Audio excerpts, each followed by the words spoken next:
Good morning. Welcome to SJU. There are new live action Ninja Turtles on their way. Maybe? Question mark. Seems like it may be a thing. I think it's a thing, you guys. Also, updates on HBO Max's DC slate. Sarah is here with us, along with, I guess, Joe's hair. Spencer Gilbert is here as well. We're going to get into all of it. It's all in support of direct relief. They provide essential tools to health workers responding to COVID-19 and in support of Black Lives Matter. There are links in the description below for how you can support all of the things. Now let's talk turtles. I thought you were going to do the clip, but you didn't do the clip. That's okay. Back here live at the Waterfront Village with my friend, the zombie, Jonathan. You're looking good. Jonathan just got an awesome face paint job. What do you think? I like turtles. All right. You're great, zombie. Oh, early internet. That'll never get old. Yeah, that Jonathan grew up to be John Wayne Gacy. Yeah. He really did. Teenage Mutant streaming turtles via the Cinema Spot. While the trades have not picked this up yet, so we have our question marks around this. Cinema Spot is reporting that a new live-action Teenage Mutant Ninja Turtles series is currently in development for CBS All Access, the streaming platform we talked about. Was it yesterday or 1 year ago? Joe? Is there a difference now? Like which interstellar hole did you choose to fall through? The one that, which bookcase are you standing in front of that Murph's on the other side of? I don't know what time means anymore. Yeah, I've started to feel like I've died and I'm living in a time loop, and like Groundhog Day, I need to figure out the perfect day to escape from it. So maybe today's the day. Let's go. I think today's today because we're going to talk about Turtles. The series is reportedly going to adapt The Last Ronin, which is the upcoming Teenage Mutant Ninja Turtles 5-issue miniseries. The comic series is set to release later this year. The synopsis of the comic is, in a future New York, far different from the one we know today, a lone surviving turtle goes on a seemingly hopeless mission to obtain justice for his fallen family and friends. Feels a lot like New York today, but okay. The series is a result of the massive collaboration between CBS, Paramount, Nickelodeon, and other Viacom CBS-owned companies for the streaming service, as yet unnamed, but I believe that we have named Flavor of Turtle. While it's unclear how far the project is in development, the series order has not been given out yet. That said, would you be excited for this? Do you think that this will help to launch Teenage Mutant Ninja flavors? Or is CBS All Access the fetch of streaming services? Joe Starr. I mean, it is definitely the fetch of streaming services. And as clarified to you and I by Eric Goldman this morning, Mean Girls is a Paramount property, which means fetch is a legally owned slang word by CBS All Access, which I loved. Yeah, I'm down with this. I like my Ninja Turtles. I think Ninja Turtles, more than a lot of IPs, are like a very generation-specific property. I have mine. Kids today have the current one. Somewhere in the middle, someone has the Michael Bay one. This sounds a little, I don't know, Dark Knight Returns, like Loganardo. Loganardo, nice. In a post-apocalyptic New York, which that could be cool. I don't know if going super grimdark with the Turtles is the way to go. But yeah, I'm totally, as long as it's not that live action Next Mutation series, which was bad, which was also probably someone's Turtles, and I apologize. I'm good. We're going to want to hear from the comments, Ryan, so please do have a look. Let us know what they're saying about this. Spencer Gilbert, thank you for the thumbs up. Spencer Gilbert, chime in if you are able to on your thoughts on this and just the chances of this new streaming service. Well, my first reaction was like yours, Joe. It's like, I don't want Loganardo. I don't want the Grimdark Turtles. But I thought about it a little more, and that's kind of been in their DNA from the get-go. Like the original comic is very intense. And even the first movie, like Raphael gets beaten into a coma. He's got like PTSD. Like it's a crazy intense film, especially for children. So I think even keeping it in the same tone as the first movie, you're already in a grounded, gritty, real place, save for the giant animatronic turtles walking around. So I think it could work.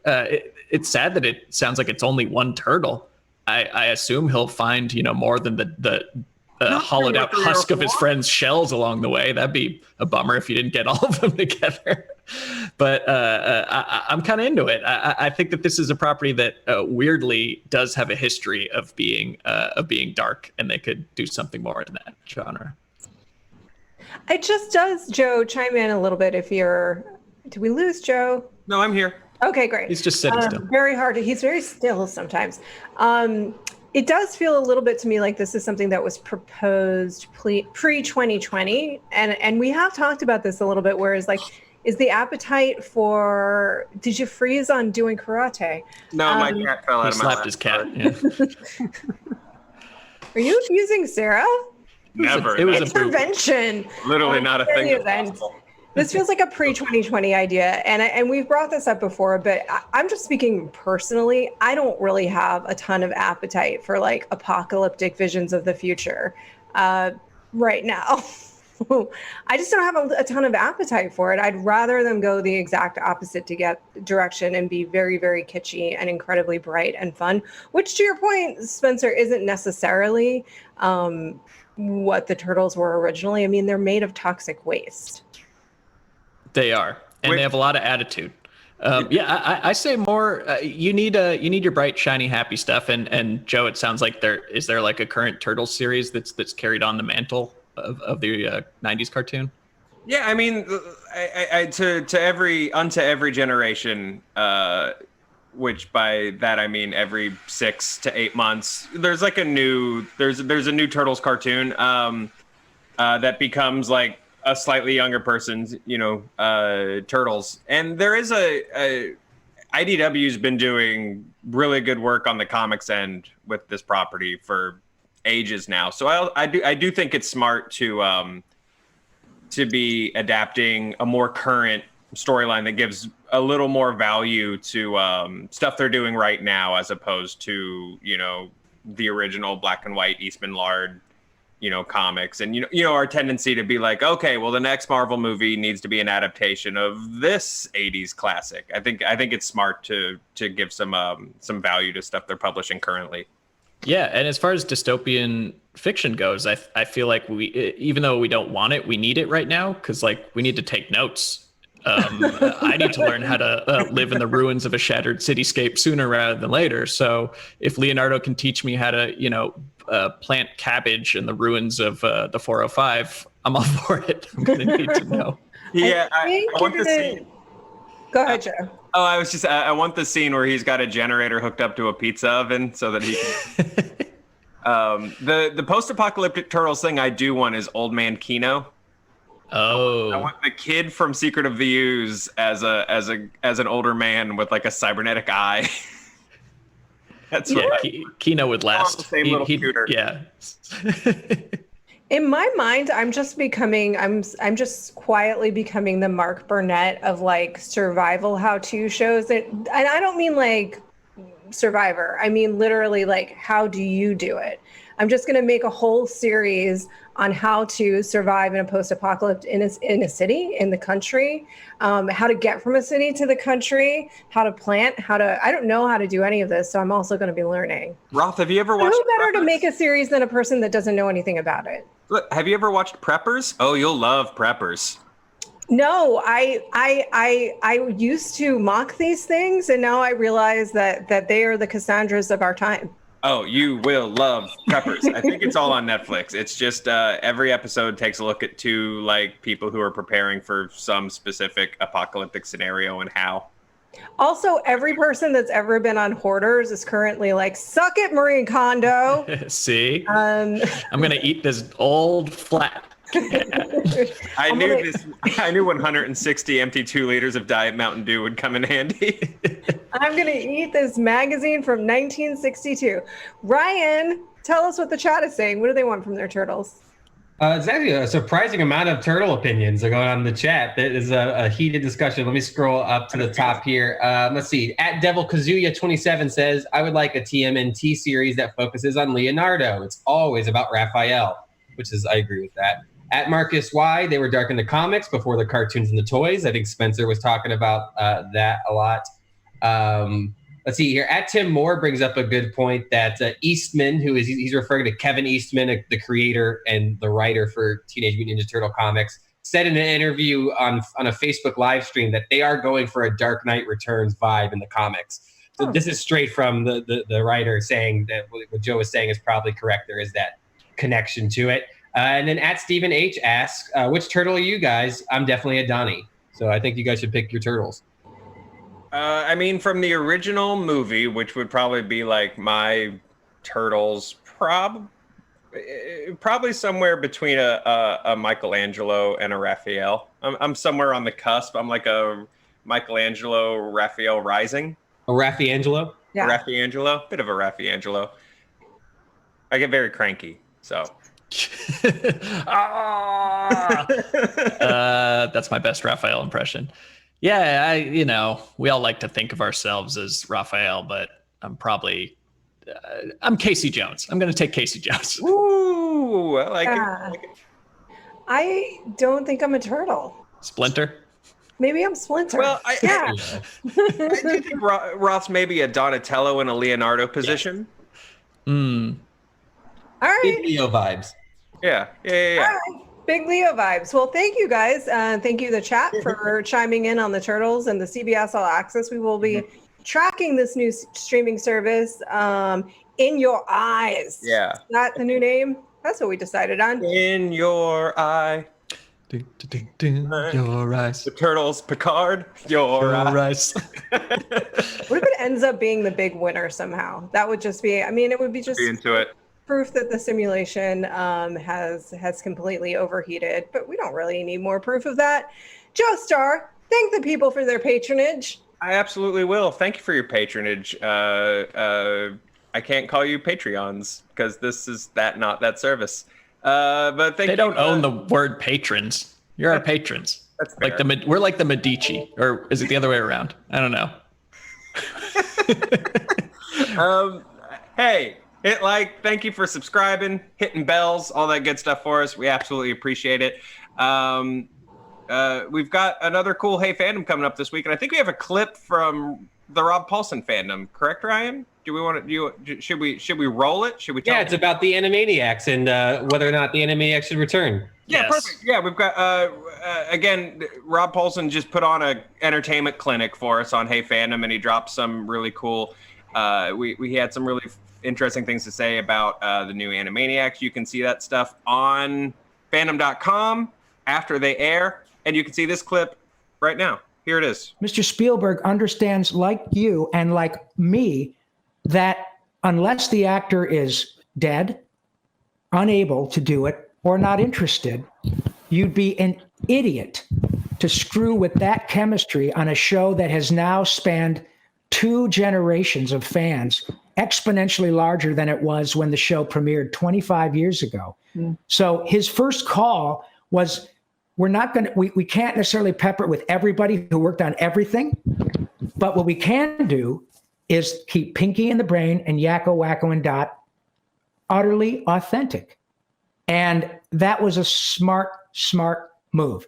Now, this takes us to a point in which we have technology where all of you who can all watch Hulu and Pinky and the Animaniacs and Pinky and the Brain right now, all streaming on Hulu, all the original episodes. And when this comes out, the new one, this is a unique challenge that I have never experienced in my life because you will be able to sit down and watch your favorite episode of Animaniacs and literally punch a button and watch a brand new episode you've never seen of Animaniacs with me as Yakko and Tress as Dot, et cetera, et cetera. And you're going to be the one to go, wow, I want to see more, or, oh no. And we know that. So it's a unique challenge and the bar is really high. And I love that challenge. I relish that challenge. So to be in the studio with my friends whom I've seen grow up together and watch them all win Emmys and do all this stuff, and to be back in the studio and then watch the new writing staff who are similar to the... Man, I love that guy. I love listening to him. I love watching him work. He's awesome. Fridays. Oh, sorry. Synergy. Do it. Oh yeah, we do have that turtle synergy. because he was Raph, he was Donatello. He's been a lot of Turtles. And I'm hoping he voices Old Man Casey Jones in the new one. That's my that's my hope. Fridays, Hey Fandom, is Troy Baker from The Last of Us. So that's going to be awesome. People have some thoughts on the new game. I'm sure they will ask him about those. So make sure you check that out. That is going to be at 3 p.m. You'll be able to watch it here when it airs live. And then you'll be able to check out highlights on fandom.com. Fandom.com/video. They have the whole thing. Fandom.com/video. They'll have the whole show. Okay, sweet. Boom. But you should register and join us live and participate and ask your questions, which will be screened. But again, ask your questions, which will be screened. Excellent. I'm excited for that one. That'll be, and it's going to be hosted by, if you guys are familiar with her, she's awesome. We work with her on a weekly basis for something we do on Fandom that you guys don't even see here called The Loop. Trisha Hirschberger is going to host this one for us. So it's going to be really, really fun, really great. All right. HBO extends how long it has content that it theoretically should have just had. All right, that's our show. That's our show. Thank you. This is via deadline. Earlier this month, I think we talked about this. HBO Max said that Batman v Superman and Dawn of Justice, Justice League, Suicide Squad, and Wonder Woman would be departing the platform on July the 1st, but due to popular demand, the titles will remain alongside the newly announced titles, which will include the movies from Superman franchise, as well as Zack Snyder's feature adaptation of Watchmen. Starting July, continuing through December, Batman v Superman, Dawn of Justice, Justice League, Wonder Woman, Suicide Squad, Superman, the movie, Superman 2, Superman 3, Superman 4, Superman Bound, Watchmen movie will be available for your streaming delight. However, Batman, Batman Returns, Batman Forever, Batman and Robin, Catwoman, Jonah Hex, and The Losers will be leaving on July 1st because they're losers. HBO Max will rotate DC films on their lineup every month.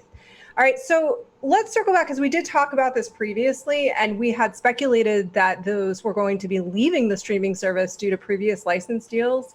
Clearly not. So this is just like a vault play. This is just like a supply-demand play. Boo. Boo that decision. Boo it. Boo. The point of this is supposed to be that the vault's open. Exactly. The point. That's the whole thing. Otherwise, I'll just stick with the olden days of having watching whatever happens to be on HBO on cable. Like, otherwise, what I'm supposed to be able to watch all the things when I want to watch the things. This service has been so perplexing to me since they launched. Yeah, I think we should give them a little bit of leeway in the sense that they were launching in the middle of COVID, and I think it probably made things a little more complicated and hard. And I really thought they were going to delay until they kind of had their ducks in a row. And then they didn't. I was like, wow, they must have really quickly gotten their ducks in a row. Neither thing was true. Spencer, your take to elaborate on the boo. It's so dumb. I mean, like, we don't have enough to keep track of already between what's on what streaming service. Now we have to keep track of what's on that streaming service this month. And that it's going to be like prairie dogging, like, here's the Batmans. Oh, there they go. Oh, here's Superman. Oh, there it goes. That's terrible. I don't have the wherewithal or the time or effort to like subscribe and unsubscribe from HBO Max on a month-to-month basis, depending on what's on there. But I feel like I'll just unsubscribe and buy the movies I like. Just buy them. Is that what we've come to? Yeah. I don't want to worry about when Batman returns. I want Batman forever. That's the point of subscribing to their service. That was maybe the funniest thing I've ever said. I don't know. I retire. Walk off home run, Joe. You can log off for the day. Put my jersey in the movie fight studio. Take the weekend, Joe. Yeah, I don't know, man. Like, I feel like they have such a content issue there because they advertise all this stuff. You know, it was like, hey, Crunchyroll's going to be rolled into this, Criterion's going to be rolled into this, but they're all like weird sample platters. It's not the full Crunchyroll library. It's not the full AMC or Criterion library. It's so bizarre to me. This kind of like coupled with the fact that they're not going to roll the Cinemax original series into HBO Max is so weird to me. It's like you need eyes on stuff, and there just seem to be some common sense things they're not doing. Ryan, what's the chat saying about HBO Max and these bad moves? Bad bat moves or good bat moves? Oh, mostly bad. Let's see. These bad moves. I'm going Talking about the right Batman. now. Let's see. At Zeno Hour says, not the best decisions were made. I agree. At Baltimore Filmmaker says, the Green Lantern series better be good, which I agree. Hopefully when they get some of this new stuff coming out, that could help out with this. And at Owen Baxter says, I absolutely hate this. He is not happy about HBO. All right, Owen. Strong opinions. Ryan, let me ask you one final question. Did you not think to include, even if they were fake, compliments to my hair from the chat? Oh, they're in there. I'll get them. Yeah. Okay. I'll They make were fake. I have I'm trying to help you. There's a Google Doc that I'm putting together. Don't worry. Got a spreadsheet. You know, I agree with that Green Lantern thing. I think they've got some heavy hitters coming up that I think will drive a lot of interest. But in the meantime, you know, drop Jet and Warrior and like Strike Back from Cinemax onto HBO Max. Worst case, good shows that you made for a tiny audience now have a larger audience. Yeah, if you have the Cinemax library, like put it all in there. Where's Bikini Med School? You know? Wait. Could this be a long game where they're actually in the background slowly relaunching the ski cinematic? The horny ski comedy?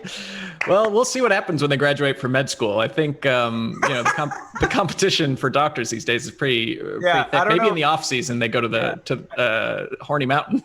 I don't know. In a time of Spencer. In a time of Corona, I don't know if these horny doctors have enough time to horny ski. I just like they're so. I'm not sure. They earned it, haven't they? They have. Let these doctors horny ski. Fighting for the world. My God. All right, that's it. It was a short one today. Unless you guys have other stuff. You have other stuff? You want things? I'm opening the space. I mean, we could. You guys see the trailer for Foundation on Apple TV? No. That's cool. I like books. That's one of the books I like. It looks like they're doing the prestige sci-fi treatment for one of the greatest sci-fi series of all time. So this is like a little amuse-bouche before Dune comes out for me. I'm very excited.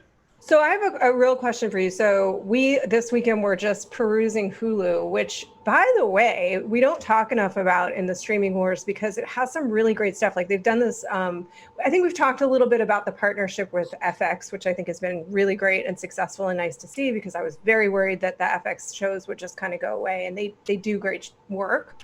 But Hulu just has some tons of really great stuff. Anyway, here's a question. This is a real question for us. One of the things that they have that I stumbled upon was this series called The Story of Film. And it's like basically what we would have learned in film school, but from a slightly different perspective. So in the first 4 minutes, it posits that Casablanca isn't classic film. These early Japanese films are classic film. And here's why. And Spencer, I think it was something that you would like. It just shows this shot where there's room for... It's nothing pushing plot or story forward. It's just like a cat and a room and it's space to like take in the reality. Here's my point. Would it be interesting and would people participate if we watch this series and then once a week did a segment per episode?